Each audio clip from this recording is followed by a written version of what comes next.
मथुरा से खबर, साधु संतों के साथ सीएम योगी ने जलपान किया। सीएम ने वृंदावन के संत जनों के साथ जलपान किया है। सीएम ने वृंदावन में स्थलीय निरीक्षण भी किया, विकास परियोजनाओं का स्थलीय निरीक्षण भी किया।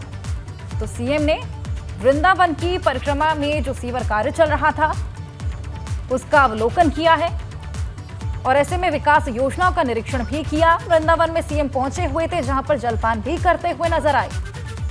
स्थलीय निरीक्षण किया था, विकास परियोजनाओं का स्थलीय निरीक्षण था और ऐसे में जलपान भी संत जनों के साथ यहां पर सीएम ने वृंदावन में किया।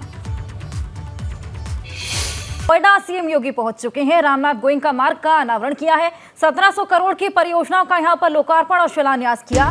4 पिंक बूथ का लोकार्पण सीएम योगी यहां पर करेंगे। रामलीला ग्राउंड सेक्टर 21 में जनसभा को भी संबोधित करने वाले हैं। तो सीएम योगी नोएडा पहुंच चुके हैं, रामनाथ गोयनका मार्ग का यहां पर अनावरण किया। तस्वीरें हम आपको दिखा रहे हैं। 1700 करोड़ की परियोजनाओं का लोकार्पण और शिलान्यास करेंगे। आपको बताएं कि साथ ही साथ जनसभा को भी संबोधित करेंगे। 4 बजे save culture save India mission कार्यक्रम में शामिल होंगे। तो नोएडा का दौरा सीएम योगी का, नोएडा पहुंच चुके हैं, अनावरण यहां पर किया है, विभिन्न कार्यक्रमों में शामिल होंगे।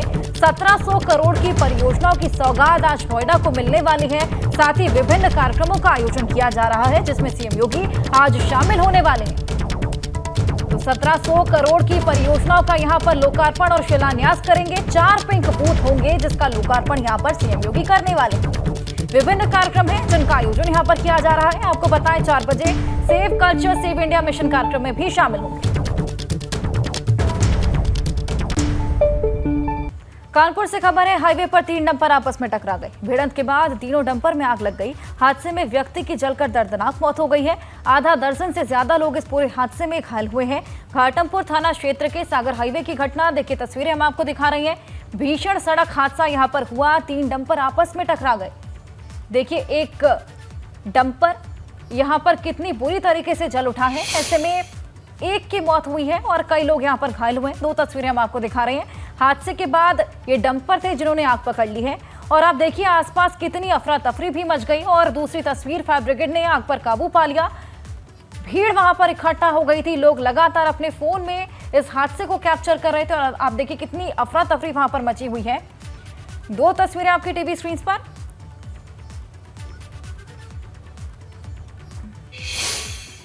चित्रकूट से खबर है, परिक्रमा कर रहे श्रद्धालु को ट्रक ने रौंद दिया। हादसे में पिता पुत्र की मौत हो गई, कई लोग घायल हुए हैं। घायलों को पुलिस ने अस्पताल में भर्ती करवा दिया। मृतकों के परिजनों ने पुलिस पर मारपीट का भी आरोप लगाया है।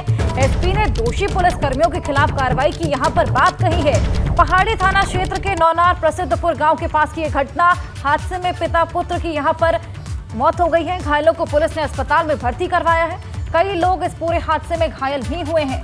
परिक्रमा कर रहे श्रद्धालुओं को यहां पर ट्रक ने रौंद दिया था और यहां पर पिता पुत्र की मौत हो गई। तो चित्रकूट की ये पूरी वारदात है, जहां पर कई श्रद्धालु परिक्रमा कर रहे थे, लेकिन उसी वक्त एक ट्रक ने इन सभी को रौंद दिया। हादसे में पिता और पुत्र थे जिनकी मौत हो गई है। कई लोग यहां पर घायल भी हुए हैं। हालांकि पुलिस ने सभी घायलों को अस्पताल में भर्ती करवा दिया गया है और आगे की जांच पड़ताल भी शुरू कर। उमेश पाल और 2 सरकारी गनर शूटआउट का ये मामला, जहां पर अशरफ के साले सद्दाम और पत्नी जैनब की तलाश और ज्यादा तेज हो गई है। दिल्ली के ओखला इलाके में यूपीएसटीएफ ने छापेमारी की है। शाइस्ता के दिल्ली में छिपे होने का पुलिस को शक है। यहां पर पुलिस ने शाहीन बाग स्थित अतीक के फ्लैट पर भी छापेमारी की। तो उमेश पाल और 2 सरकारी गनर शूटआउट का मामला, जहां पर अशरफ के साले सद्दाम और पत्नी जैनब की तलाश और ज्यादा बढ़ गई है। पुलिस लगातार चौकन्ना है। शाइस्ता के दिल्ली में छुपे होने की खबर है, जिसके चलते पुलिस ने शाहीन बाग में स्थित अतीक के फ्लैट पर छापेमारी की। लगातार यहां पर शाइस्ता परवीन को ढूंढने की कार्रवाई की जा रही है। लगातार टीम्स यहां पर दिल्ली में भी छापेमारी कर रही हैं।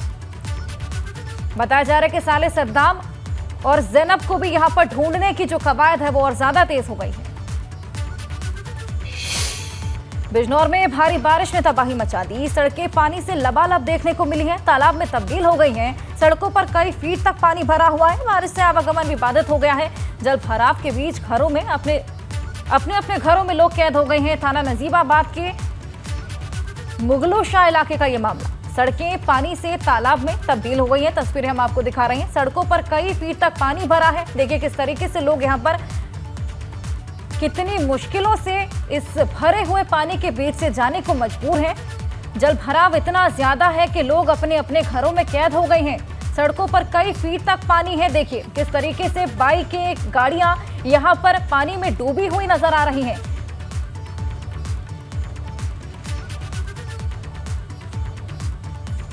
अमरोहा में 2 दिन से लगातार मूसलाधार बारिश हो रही है। बारिश के बाद शहर में कई इलाकों में पानी भर गया। नगर पालिका ने शहर में जल निकासी के लिए पंप लगाए हैं। जल जमाव होने के कारण राहगीरों को खासा परेशानियां हो रही हैं। अमरोहा के लकड़ा बाजार से पानी लगातार भरा हुआ है। देखिए तस्वीरें हम आपको दिखा रहे हैं किस तरीके से कई फीट तक जो पानी भरा हुआ है, घुटनों तक का यहाँ पर पानी भरा है। इसी बीच यहाँ पर लोग आवाजाही को मजबूर हैं और देखिए गाड़ियां एकदम पानी में डूबी हुई नजर आ रही हैं। लकड़ा बाजार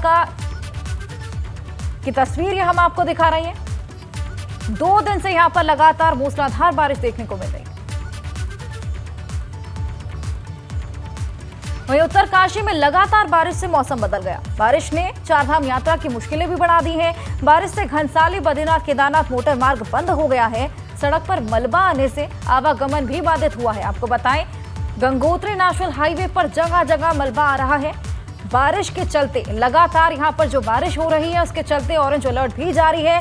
ऐसे में लगातार बिना रुके जो बारिश हो रही है उसके चलते मलबा सड़क पर आने से आवागमन बाधित हो गया है। गंगोत्री नेशनल हाईवे पर जगह जगह मलबा देखने को मिल रहा है। आपको बताएं कि बारिश के चलते चारधाम यात्रा में जो बेसिक सुविधाएं थी वो भी चरमराती हुई नजर आ रही हैं। यात्रा की मुश्किलें भी बढ़ गई। यूपी उत्तराखंड के कई जिलों में बारिश का अलर्ट जारी है। आपके सामने 3 तस्वीरें हम आपको दिखाते हैं। 3 तस्वीरें देखिए। अमरोहा की तस्वीर, कई जगह जल भराव हुआ है। लोग इसी जल भराव के बीच से आने जाने को मजबूर हैं। और देखिए उत्तरकाशी की तस्वीर, जिले में ऑरेंज अलर्ट जारी है। मौसम बदल गया है, तापमान में गिरावट है, लेकिन जगह जगह सड़क पर मलबा भी आ रहा है। वहीं बिजनौर की तस्वीर, जल भराव यहाँ पर भी देखने को मिला। लोगों को खासा परेशानी, अपने अपने घरों में लोग कैद हैं। 3 तस्वीरें अमरोहा, उत्तरकाशी और बिजनौर की तस्वीर हम आपको दिखा रहे हैं। बारिश का अलर्ट जारी है। कई जिलों में लगातार बिना रुके बारिश देखने को मिल रही है, लेकिन इसका सबसे ज्यादा नुकसान यहां पर जल भराव की वजह से लोगों को आवाजाही में देखने को मिल रहा है।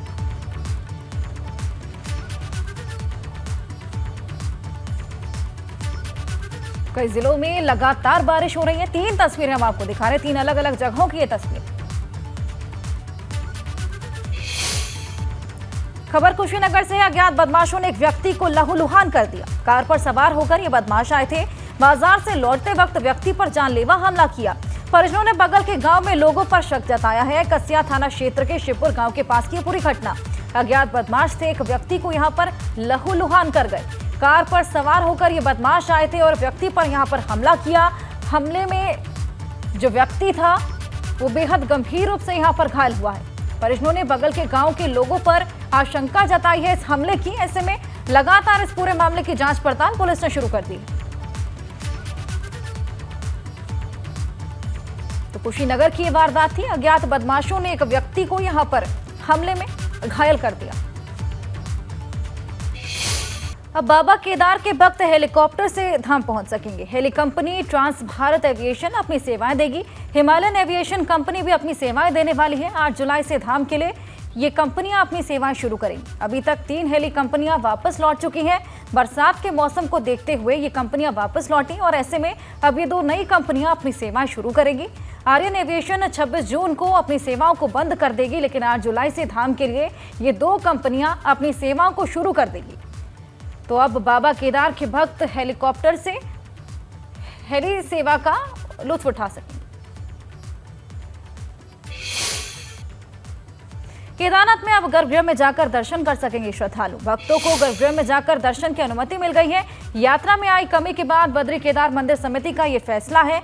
मोबाइल फोन बंद करके गर्भगृह में अब श्रद्धालु जा सकेंगे। आपको बताएं कि बाबा केदारनाथ के कपाट बीते 25 अप्रैल को आम श्रद्धालु के लिए दर्शन के लिए खोल दिए गए थे। तब से लगातार श्रद्धालु दर्शन के लिए केदारनाथ धाम पहुंच रहे थे। खराब मौसम के बावजूद यहां पर करीब 25,000 श्रद्धालु हर दिन दर्शन के लिए पहुंच रहे थे। हालांकि इन दिनों यात्रियों की संख्या में काफी कमी देखने को मिल रही है और फिलहाल करीब 8,000 श्रद्धालु हर दिन केदारनाथ धाम में दर्शन के लिए पहुंच रहे हैं। और ऐसे में बद्री केदार मंदिर समिति ने श्रद्धालुओं को गर्भगृह में जाकर दर्शन करने की अनुमति बिना फोन के इस्तेमाल के दे दी।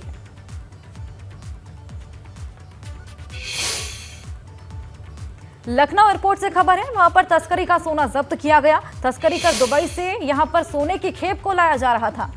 बेरोजगार युवकों को इस्तेमाल कर अंतर्राष्ट्रीय तस्कर यहां पर तस्करी करवा रहे थे। चौधरी चरण सिंह एयरपोर्ट पर कस्टम डिपार्टमेंट अब लगातार अलर्ट हो गया है। कीमतों में उछाल के बाद खाड़ी देशों से सोने की तस्करी और भी ज्यादा बढ़ गई है। लगातार केसेस देखने को मिल रहे हैं। बीते 22 दिनों में यहां पर करीब 17 किलोग्राम सोना पकड़ा गया है, तो ये बड़ी कामयाबी हाथ लगी है। लगातार अलर्ट पर यहाँ पर टीम्स हैं। ऐसे में एयरपोर्ट से तस्करी का ये सोना जब्त हुआ है। बेरोजगार युवकों का इस्तेमाल करके यहाँ पर इस तस्करी को अंजाम दिलवाया जाता है।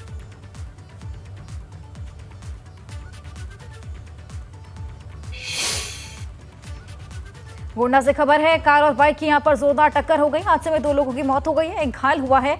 हादसे के बाद बाइक में भी आग लग गई। कार भी रेलिंग से टकराकर क्षतिग्रस्त हो गई है। हादसे के बाद कार चालक वहां पर मौके से फरार हो चला। देखिए तस्वीरें हम आपको दिखा रहे हैं। कार और बाइक की यहां पर जोरदार टक्कर हो गई और आप देखिए किस तरीके से कार यहां पर क्षतिग्रस्त हो गई। जोरदार टक्कर थी, कार बुरी तरीके से क्षतिग्रस्त हुई है। बाइक में आग लग गई और जो कार चालक था वो मौके से फरार हो चला है। लगातार उसको खोजने की यहाँ पर तलाश की जा रही है। हादसे में 2 लोगों की मौत हुई है और एक घायल हुआ। तो कार और बाइक की जोरदार टक्कर, 2 तस्वीरें हम आपको दिखा रहे हैं। भीषण टक्कर हुई थी, कार पूरी तरीके से क्षतिग्रस्त हुई है और आप देखिए हादसे के बाद यहाँ पर बाइक में आग भी लग गई। अफरा तफरी का माहौल आसपास में। कानपुर में रील बनाने के चलते ट्रैफिक नियमों की अनदेखी की गई। गंगा बैराज रोड पर बिना हेलमेट सड़क पर बुलेट लहराती हुई युवती नजर आई है। बुलेट चलाती युवती का ये वीडियो है जो कि लगातार अब सामने आ रहा है। देखिए वीडियो हम आपको दिखा रहे हैं। रील बनाने के चक्कर में यहाँ पर ट्रैफिक नियमों की धज्जियां उड़ाती हुई ये युवती नजर आई। देखिए किस तरीके से बिना हेलमेट के सड़क पर बुलेट चला रही है ये लड़की और देखिए किस तरीके से रील बनाने के लिए ट्रैफिक नियमों को अनदेखा किया जा रहा है।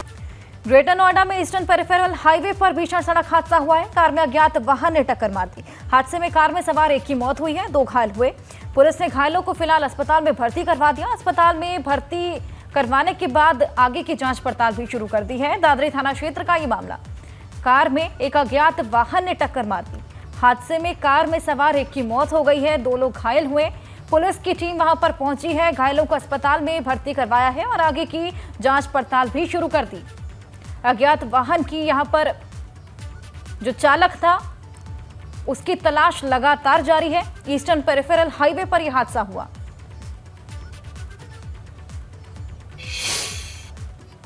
पीलीभीत से खबर, आपसी विवाद में 2 पक्षों में जमकर मारपीट हुई। मारपीट का वीडियो भी सामने आया है, लगातार वायरल हो रहा है। सूचना पर पहुंची पुलिस जांच पड़ताल में जुटी है। बीसलपुर कोतवाली क्षेत्र के साहूजी महाराज स्कूल गेट के पास की यह घटना। देखिए किस तरीके से आपसी विवाद में 2 पक्ष आपस में भिड़ गए। विवाद इतना बढ़ गया कि मारपीट में तब्दील हो गया। देखिए महिलाएं किस तरीके से एक दूसरे पर हमलावर नजर आ रही हैं। सूचना पर पुलिस जांच पड़ताल में जुटी है, मौके पर पहुंची थी। साहूजी महाराज स्कूल गेट के पास की पूरी घटना।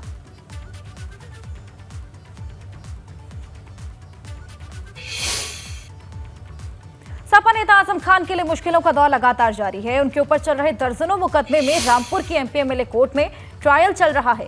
हेट स्पीच मामले में बीते दिनों आजम खान को सेशन कोर्ट से दोषमुक्त कर दिया गया। ये मामला 2019 लोकसभा सामान्य निर्वाचन के दौरान आजम खान द्वारा भड़काऊ भाषण देने का था, जिसमें आजम खान को 3 साल की सजा सुनाई गई थी और उनकी विधानसभा सदस्यता भी चली गई थी। लेकिन निचली अदालत से दोष मुक्ति के बाद अब अभियोजन विभाग ने इस मामले में उच्च न्यायालय में अपील करने की तैयारी पूरी कर ली है। अभियोजन द्वारा तैयार किए गए अपील प्रस्ताव पर जिला मजिस्ट्रेट रामपुर ने हस्ताक्षर कर संस्तुति भी कर दी है। अब शासन स्तर पर हाई कोर्ट में अपील करने का रास्ता साफ हो गया है, जिसमें कहीं ना कहीं आजम खान के लिए एक बार फिर से मुश्किलें और भी ज्यादा बढ़ सकती हैं।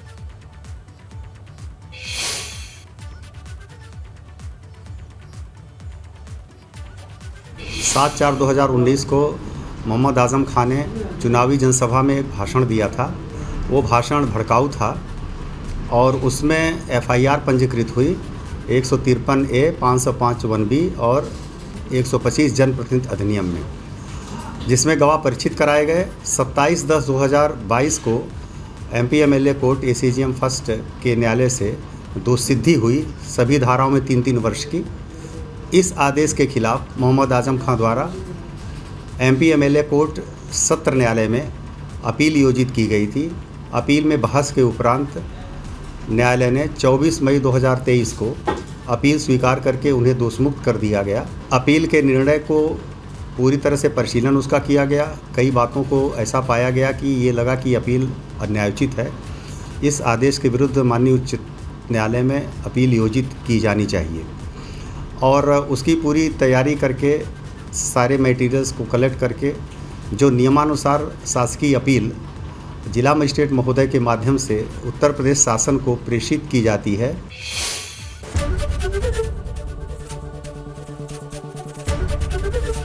एबीपी गंगा, खबर आपकी, जुबान आपकी।